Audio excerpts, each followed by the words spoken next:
उत्तर प्रदेश के पूर्व मुख्यमंत्री और समाजवादी पार्टी अध्यक्ष अखिलेश यादव ने जाति आधारित जनगणना का मुद्दा छेड़ दिया है। सरकार के जनगणना गजट नोटिफिकेशन पर सवाल उठाते हुए उन्होंने कहा कि इसमें जाति का कॉलम कहाँ है, आप किसकी गणना करने जा रहे हैं। उन्होंने भारतीय जनता पार्टी सरकार पर करारा हमला बोला है। साथ ही कहा है कि हमें खुद ही आरक्षण की लड़ाई लड़नी होगी।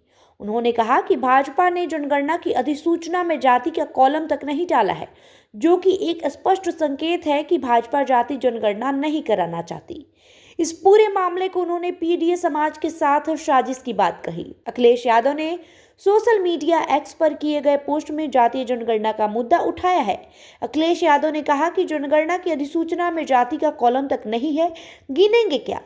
जातिगत जनगणना भी भाजपा का जुमला है। भाजपा का सीधा फॉर्मूला है, न गिनती होगी न अनुपातिक आरक्षण अधिकार देने का जनसांख्यिकीय आधार बनेगा।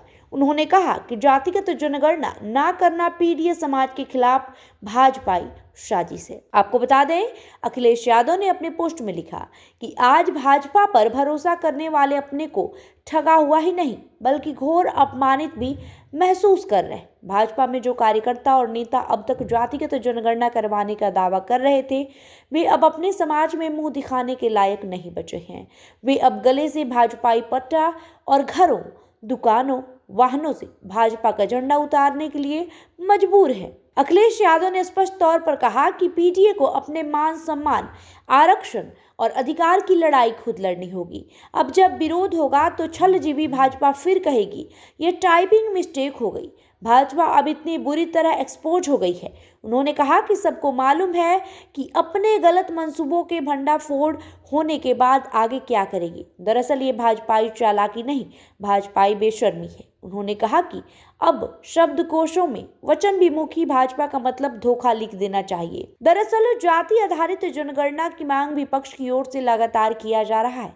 इस कड़ी में सरकार से जनगणना में जाति आधार पर लोगों की गिनती किए जाने की मांग की गई है। साल 2020 में जनगणना 2021 के लिए आदेश जारी किया गया था। कोरोना काल में जनगणना कार्य को पूर्ण नहीं कराया जा सका। अब सरकार जनगणना 2027 का नोटिफिकेशन जारी की है। सरकार के स्तर पर पहले जातीय जनगणना की बातें कही गई थी। हालांकि सरकार की ओर से जारी गजट नोटिफिकेशन में इसका जिक्र विस्तार से नहीं है। जनगणना के नोटिफिकेशन में 12वें नंबर पर एक सवाल, क्या परिवार का मुखिया अनुसूचित जाति, अनुसूचित जनजाति या अन्य से संबंधित है, का जवाब गणना अधिकारियों को हासिल करना है।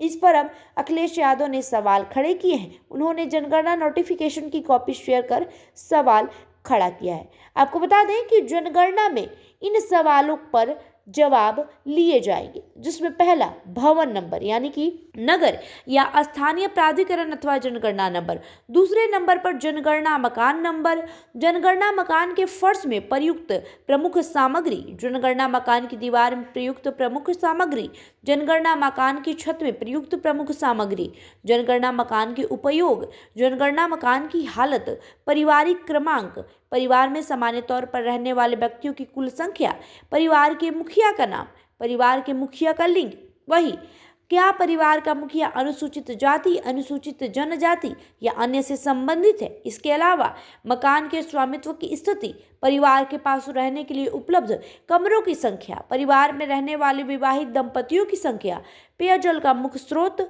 पेयजल स्रोत की उपलब्धता, प्रकाश का मुख्य स्रोत, शौचालय की सुलभता, शौचालय के प्रकार, गंदे पानी की निकासी, स्नान गृह की उपलब्धता, रसोई घर और एलपीजी पीएनजी कनेक्शन की उपलब्धता, खाना पकाने के लिए प्रयुक्त मुख्य ईंधन, रेडियो, ट्रांजिस्टर, टेलीविजन, इंटरनेट सुविधा, laptop, computer, telephone, mobile phone, smartphone, cycle, computer, motorcycle, moped, car, jeep, van, वही परिवार की ओर से उपभोग किए जाने वाले मुख्य अनाज। इसके साथ ही मोबाइल नंबर, केवल जनगणना संबंधी संसूचना के लिए। बहरहाल इस वीडियो में इतना ही। बने रहें यूपी टॉप के साथ। बहुत बहुत शुक्रिया।